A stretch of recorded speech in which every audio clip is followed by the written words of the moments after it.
Welcome to McKenna Co, and thank you for choosing and trusting us on what is a significant milestone in your life. Our aim and commitment to you is to make your sale journey a stress-free journey. At times during a sale, unexpected challenges may arise, but we are experts in dealing with such challenges and most importantly, coming up with a logical and quick solution that works best for you.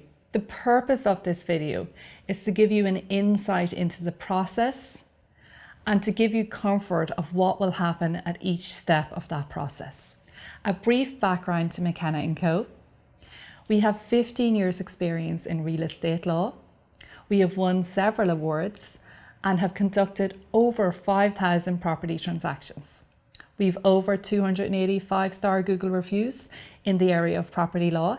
And most importantly, our company's ethos is that of giving back to the community and to charity.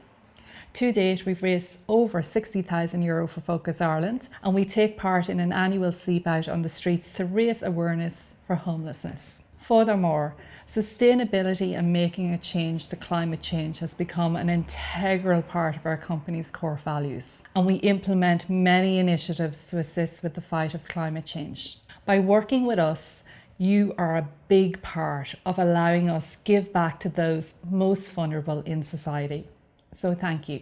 The first contact you will receive from our office is from our admin team, who will send you what is called a Section 150 letter, which is a letter formally outlining our fees, which we've previously agreed with you when you decided to move forward with us.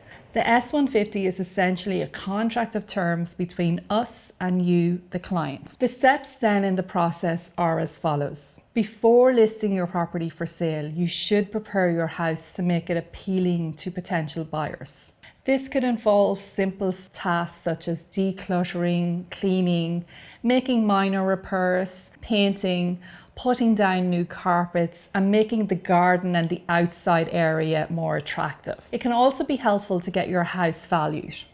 This will give you an idea of the house's worth and help you determine a reasonable asking price. It's important to appoint a solicitor at an early stage of the process, as they will request your title deeds, which can take up to 8 weeks to reach them. To allow us to take up your title deeds from your lender, we will send you by DocuSign an ATR, which is essentially permission requests from you to us to allow us request your deeds from your lender. You may of course have no mortgage over the property, and if this is the case, then we simply arrange for you to deliver the title deeds to our office. When we get the title deeds from your lender, we will then start preparing the contract for sale, ensuring all planning documentation is in order, overseeing the contract exchange process right through the closing of the sale. While it's possible to sell your home privately, most people choose to hire an estate agent. An estate agent will market your property, negotiate with potential buyers, and help you get the best possible price.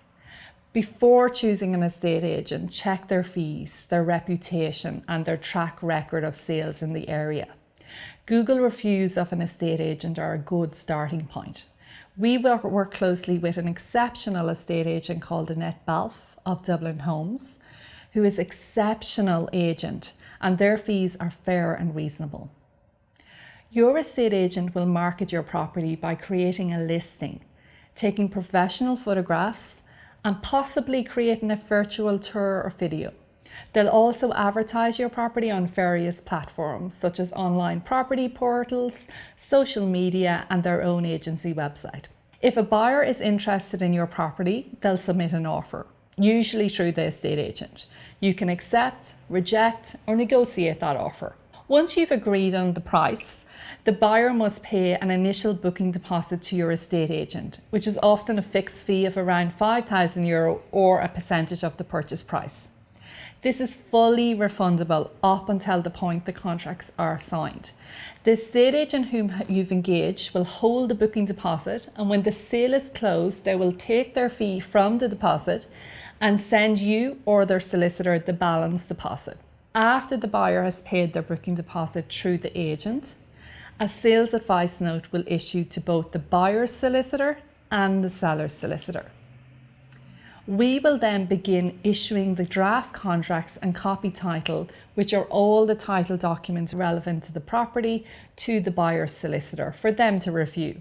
During the process, queries may be asked from the buyer's solicitor on the documentation furnished to them in respect of such matter, for example, around alterations and extensions to the property. It's also important to alert your solicitor if there is any extensions or alterations to the property to ensure all documentation required is in order for the sale. After accepting the offer, your solicitor will exchange contracts with the buyer's solicitor.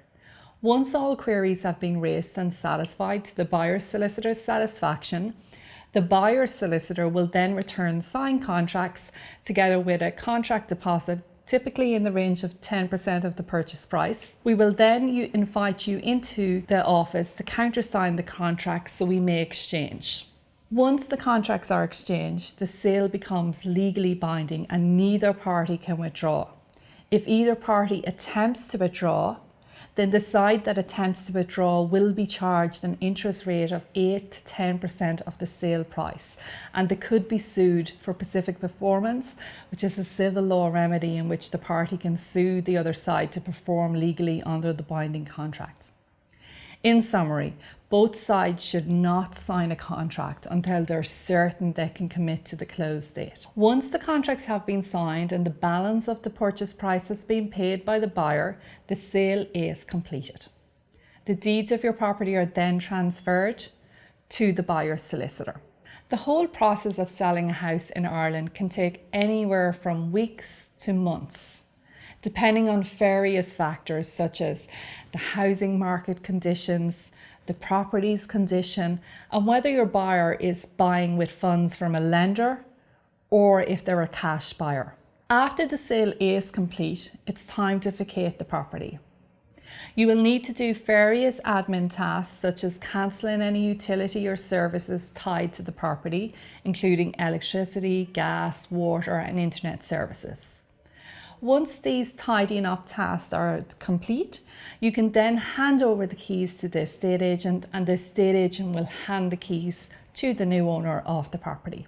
Please bear in mind that your solicitor will be asking you for the below documents in your sale. 1. Capital gains tax. If the property you're selling is not your primary residence, or if its value has increased since you bought it, you may be liable for capital gains tax. Also, if you're selling a property with a sale price over $1 million, then you must, before you can close the sale, get your accountant to apply for what's called a CG50 clearance cert. If you don't have this clearance cert, the sale cannot close, or the purchasers can withhold 15% of the sale price and give it over to revenue commissioners until you have the clearance cert. You may wish to consult with a tax expert on this, and we have an excellent recommendation at the end of this video for you. 2. Property tax and charges. You will need the details of your local property tax history for the purposes of the sale.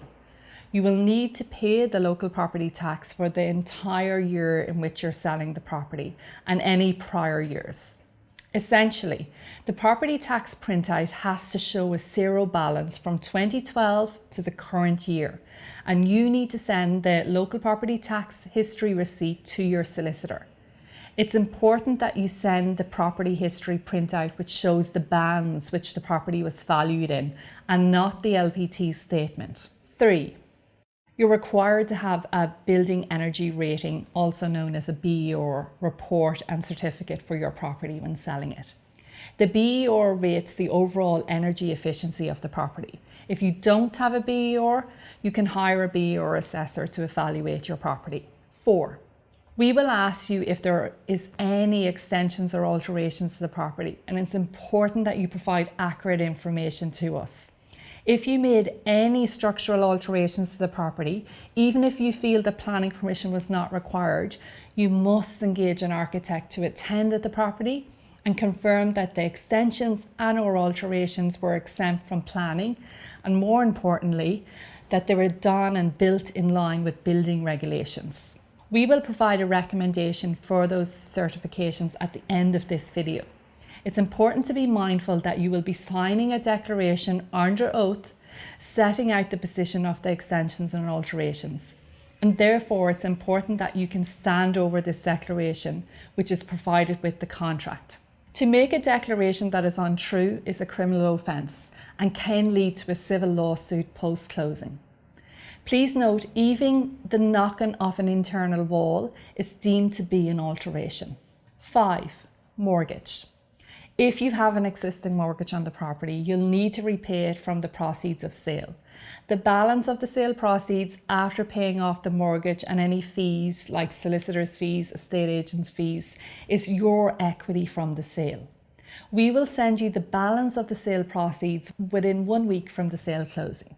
And if you have a mortgage, we will notify you once the mortgage is repaid to allow you to cancel the direct debit with your lender, so no further mortgage payments come out. We will ensure that after closing, the legal mortgage is removed from your title deeds. Thank you.